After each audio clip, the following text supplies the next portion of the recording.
দেখুন, কোদালকে কোদালই বলতে হবে। ক্রিমিনালরা সব সময়, সব যুগে, সব দলের আমলে শাসকের ছত্রছায়ায় থাকতে চায় এবং আশ্রয়ও পায়। আর এটা আরও বেশি করে বোঝা যায় ভোটের সময়।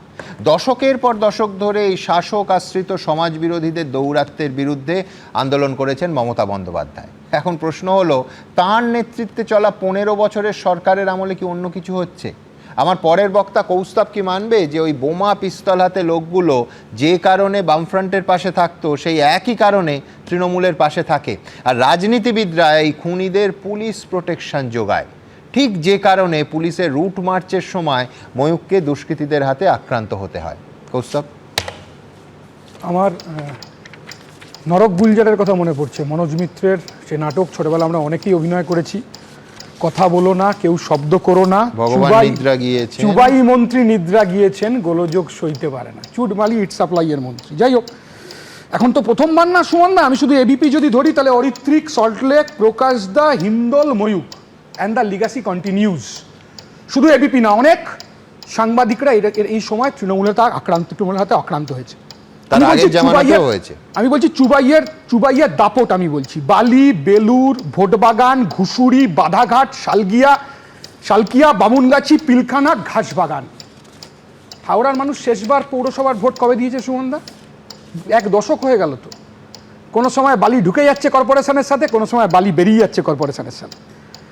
প্রমোটারকে গুলি করলো কেন? কি কারণে প্রমোটারকে গুলি করা হলো? গোটা পশ্চিমবাংলায় প্রমোটারদের ওপর চাপ, চুন বালি ইট সাপ্লাই, চুবাই বাহিনী ইঞ্চিতে ইঞ্চিতে টাকা। আমরা বলছি না, তৃণমূলের কাউন্সিলররা বলছে পাশের ওয়ার্ডের কাউন্সিলর তো 18% নেয়, 25% নেয়, আমি তো মাত্র 10% চেয়েছি।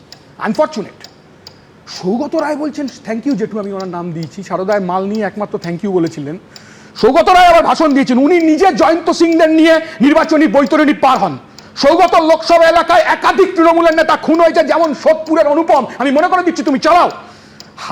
হাওড়ার পরিবেশ কর্মী তপন দত্ত মার্ডার কেস মনে আছে তো সুমনদা? বালি মনে আছে তো? অরূপ রায় অভিযুক্ত, দিনের পর দিন শো করেছে। হ্যাঁ, অরূপ রায় উপযুক্ত, এখনো মন্ত্রী হয়ে আছেন কিন্তু। আচ্ছা, বিজেপি এখানে অনেক ভাষণ দিল, আমি তো আশায় আছি 28 তারিখ আফগান নাগরিক হারুন, SIR থেকে নাম নিশ্চয়ই বাদ যাবে আফগান নাগরিক। এই হারুনদের দাপট, আমি হারুন বলতেই আজকে মনে হলো তুমি OTT সিরিজের কথা বলছিলেন, আমার হারুনদের কথা বলতেই মনে পড়লো সেই বাংলাদেশের পুলিশ অফিসার হারুনের কথা। 2টি কথা আছে, বিখ্যাত OTT সিরিজ। আসলে পশ্চিমবাংলার পুলিশ এই হারুনদের, এই দুষ্কৃতীদের মাথায় তুলে রেখেছে, আর মুখ্যমন্ত্রীর বাড়িতে গিয়ে খালি পায়ে খিচুড়ি বিতরণ করা হচ্ছে পুলিশ অফিসারদের কাজ। আমি বলছি অন্য সব ছেড়ে দিন, আমি বিজেপির বন্ধুকে বলবো, নাড্ডার গাড়িতে যেভাবে আক্রমণ করা হলো, আমাদের সাথে ডিফারেন্স আছে, বিজেপির অনেক ডিফারেন্স আছে, কিন্তু নাড্ডা সর্বভারতীয় নেতা, তার গাড়িতে যেভাবে আক্রমণ করা হলো, কি করলেন? CBI, ED, কেন্দ্রীয় এজেন্সি কাজকলা করলেন। অন্য সব ছেড়ে দিন। সুমনদা, বেলেঘাটায় বিজেপির কর্মী অভিজিৎ খুন হয়ে গেল, MLA-র নাম, কাউন্সিলরের নাম তৃণমূল কংগ্রেসের, ব্যবস্থা নিতে পারলেন না। সেই অভিজিৎ এখন আস্থা রাখছেন বিকাশ রঞ্জন ভট্টাচার্যের ওপর। আমি বলছি তামান্না খুন হয়ে গেল, ছোট্ট মেয়ে, এখনো পুলিশ ঠিক অভিযুক্ত যারা সবাইকে ধরলেন না। আনিস খান, সেই কালীগঞ্জ থেকে বোমা উদ্ধার হচ্ছে, একদম। অর্থাৎ আর কোন তামান্না আছে এই ভয়ঙ্কর লাইনে? সুদীপ্ত গুপ্ত, মইদুল মিদ্দা, আনিস খান পুলিশ মারলো। শুধু আনিস খানকে মারলো না, ওর ভাই সালমান খানকে তৃণমূলের দুষ্কৃতীরা গিয়ে ফালা করে দিল। চুবাই মন্ত্রী নিদ্রা গিয়েছেন, গোলযোগ শুইতে পারেন। আমি ছোট্ট একটা কথা বলবো সুমন, আমার উপর রাগ করো না, এরকম হবে কিছু মনে করো না, মার্জনা চাইছি। আগেই বিমানদাকে প্রশ্ন করা যায় মনীষা অন্তর্ধান নিয়ে, আমি এক্সপেক্ট করেছিলাম তুমি প্রশ্ন করবে রাজ্যের মুখ্যমন্ত্রীকে, পার্থ চ্যাটার্জির বাড়ি থেকে 58 কোটি টাকার পর আপনাকে ফোন করলো কেন? অনুষ্ঠানের ফরম্যাট সম্পূর্ণ আলাদা ছিল। বিমানদাকে কোথায় প্রশ্ন করা উচিত ছিল আমার জানো? যদি অন্য ফরম্যাট হতো অবশ্যই করতাম।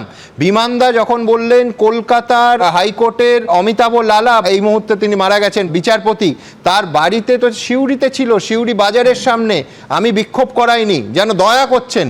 কলকাতা হাইকোর্টের একজন বিচারপতি তার মতো রায় দিয়েছেন, তার রায় পছন্দ না হলে উচ্চতর আদালতে যাওয়া যায়, ওখানেও করা যেত। কেন করিনি জানো? তার কারণ হচ্ছে এটা হচ্ছে তার ছবি দেখিয়ে তার হয়ে ওঠার ফরম্যাট, এটা কোনো অবস্থাতে ওই প্রশ্নোত্তরের ফরম্যাট নয়। তাহলে বিমানদাকেও একাধিক প্রশ্ন করা যেত না। আমি একটু বলে নি তাহলে, আমি তো বলেই নিলাম, আমি বললাম যে অন্তত এই প্রশ্নটা তো করা যেত যে কেন প্রাইস পোস্টিং আরজি করার পর কি কারণে প্রাইস পোস্টিং করলেন মুখ্যমন্ত্রীকে? বিমানদাকেও অন্তত কেন প্রাইস বামফ্রন্টের পোস্টিং? ঔদ্ধত্য এবং কেন টিকে দীপক থাকা ঘোষের নামে ঔদ্ধত্য এবং FIR করলেন তলানি না? আমি বলছি দীপক ঘোষ মিথ্যাচার করেছে। রাজনৈতিক ক্ষমতা তলানিতে থাকা ঔদ্ধত্য নিয়ে বিমানদাকেও প্রশ্ন করা যেত। 100% কেন করবেন না? এত ঔদ্ধত্য না কেন করবেন না? প্রশ্ন করুন না, কোনো অসুবিধা নেই। আমি তো বলছি দীপক ঘোষ, আমি ধরে নিচ্ছি মিথ্যাচার করেছে, দীপক ঘোষের নামে কেন মুখ্যমন্ত্রী FIR করলেন না? কেন ব্যবস্থা নিলেন না দীপক ঘোষের বিরুদ্ধে? আমি শুধু বলছি, আমি যে ঘটনা ঘটছে পশ্চিমবাংলায়, যে ঘটনা ঘটছে পশ্চিমবাংলায় জঙ্গল রাজ চলছে, পশ্চিমবাংলায় জঙ্গল রাজ চলছে এবং অতি দক্ষিণপন্থা ক্ষমতা এলে মানুষের অধিকার, মানুষের ভ্যালুজ সেটা নষ্ট হয়ে যায়। আর ওই যে বাইকের পেছনে আমি একটা দুষ্কৃতি জায়গায় করছে ওর না? সঙ্গে একমত যে পশ্চিমবঙ্গে 72 সাল থেকে যে জঙ্গল রাজটা শুরু হয়েছিল, যেটা 34 বছরের বামফ্রন্ট সরকার খুব দায়িত্ব নিয়ে এগিয়ে নিয়ে গেছিল, সেটাকে চূড়ান্ত জায়গায় তৃণমূল আমলে নিয়ে যাওয়া হচ্ছে। না আমি একটা কথা তো বলিনি, আবার বলছি তোমায় যে রাজনৈতিক ব্যক্তিত্বের অরাজনৈতিক জীবন নিয়ে ওই ফরম্যাট, যে জন্য কিছুটা তপন শুকুর নিয়ে প্রশ্ন করা উচিত ছিল বিমান বসু, না, অনেক অনিল বসু নিয়ে প্রশ্ন করা উচিত ছিল, কোনো করিনি তো। অসুবিধা নেই তো। সুমন, না, আমি একটা সত্য কথা বলি, ভুলিয়ে দেবেন না 34 বছরের সাথে, তাহলে এইটাকে সুবিধাবাদ বলে। সিপিএম সেদিনও মিডিয়া কন্ট্রোল করতে চাইতো, আজও এখানে তোমার সাথে বসেও ঠিক করে দেবে সিপিএম যে সুমন দে বা এবিপি আনন্দর কি প্রশ্ন করা উচিত নয়। আমি শুধু জানতে চাই জঙ্গল রাস্তা ঠিক কেমন থাকে। ধরুন একজন বিচারপতি জাস্টিস অজিত কুমার সেনগুপ্ত, যিনি 1 মাস ধরে বন্ধ থাকার পর অর্ডার দিয়েছিলেন পুলিশকে ইভাকুয়েট করতে আনন্দবাজার অফিসের সামনের রাস্তাটা, কারণ 32 দিন ধরে সিআই2 আনন্দবাজার পত্রিকা প্রকাশনা বন্ধ করে রাখছিল।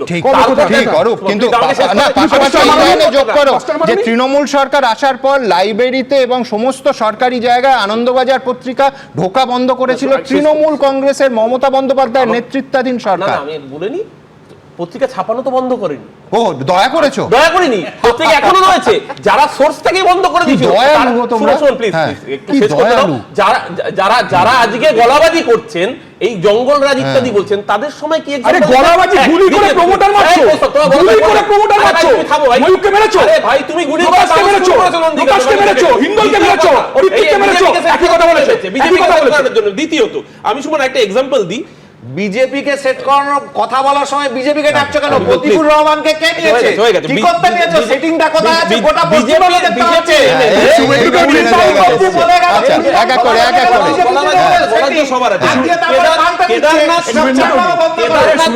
আইপ্যাকের থেকে টাকা নিয়ে সিটি তো বিজেপি করছে আর বিজেপিতে সেটিং।